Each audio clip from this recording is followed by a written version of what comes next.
तर काही वेळापूर्वीचे दृश्य आपण या ठिकाणी पाहताय की ज्यावेळेला महिला आक्रमक झालेल्या होत्या या कबूतरखान्याच्या मध्ये उतरून त्यांनी हे बांबू जे आहे ते तोडलेले होते, ताडपत्री ज्या आहेत त्या तोडलेल्या होत्या।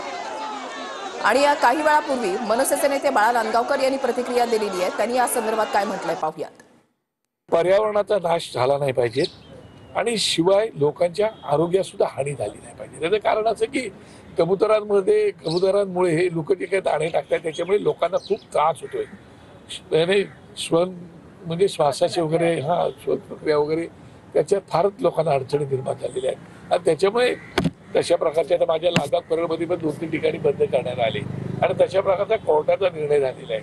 त्याच्यावरती आता राज्याचे मुख्यमंत्री काय ते निर्णय घेत आहेत, पण तो निर्णय घेत असताना त्यांनी सामान्य माणसासुद्धा डोळ्यासमोर ठेवली पाहिजे जेणेकरून त्यांना त्रास होणार नाही। या भावना डोळ्यासमोर ठेवूनच त्यांनी निर्णय घ्यावेत असं मला वाटतं।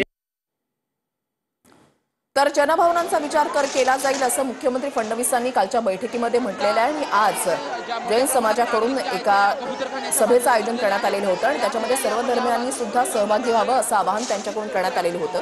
मात्र हे प्रकरण न्यायप्रविष्ट आहे। उद्या हायकोर्टामध्ये सुनावणी होतीये, त्याच्यामुळे हायकोर्टाच्या निर्णयानंतर पुढचा निर्णय घेऊ असं सांगत ही सभा जी आहे ती रद्द करण्यात आलेली होती। मात्र अचानक सकाळी 10-10:15च्या दरम्यान या ठिकाणी स्थानिक जे आहेत नागरिक जे आहेत ते आक्रमक झाल्याचं पाहायला मिळालं आणि खास करून महिला ज्या आहेत त्यांचा आक्रमक पवित्रा पाहायला मिळालेला होता। निवृत्ती बाबर आमचे प्रतिनिधी आमच्या सोबत आहेत। निवृत्ती, आपण पाहिलेलं आहे की महिला आक्रमक झालेल्या होत्या, कबूतरखान्याच्या आतमध्ये उतरलेल्या होत्या, ताडपत्री तोडली, त्यांनी बांबू तोडलेले होते, पोलिसांनी त्यांना त्या ठिकाणाहून हिसकावून लावलेलं होतं। मात्र अजून सुद्धा तितकीच गर्दी आहे। सध्या काय स्थिती आहे, काय अपडेट्स आहेत? खरं तर मोर्चा जो होणार होता त्याची स्थगितीची घोषणा जी आहे ते त्यांच्याच काही नागरिकांकडून करण्यात आली होती, परंतु 9:30 ते 9:45च्या दरम्यान या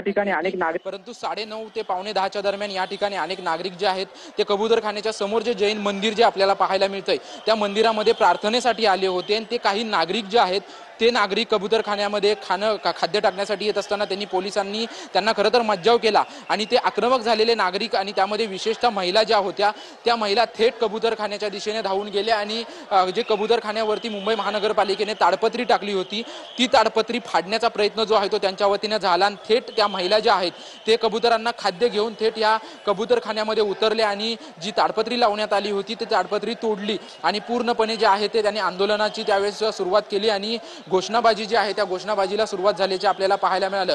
गेल्या अर्ध्या तासापासून खरं तर त्यांचं सर्वांचं आंदोलन जे आहे ते आंदोलन सुरू असल्याचं आपल्याला पाहायला मिळतंय आणि लवकरात लवकर हा कबूतरखाना सुरू करावा असा आक्रमक पवित्रा जो आहे तो हा जैन समाजातील महिलांनी आणि घेतलेला आपल्याला पाहायला मिळतोय। कारण की गेल्या 8 ते 10 दिवसांपासून जे नागरिक या कबूतरखान्यामध्ये कबूतरांना खाद्य टाकतील त्यांच्यावरती खरं तर मुंबई महानगरपालिकेच्या वतीनं आणि विशेषतः पोलिसांच्या वतीनं थेट कारवाई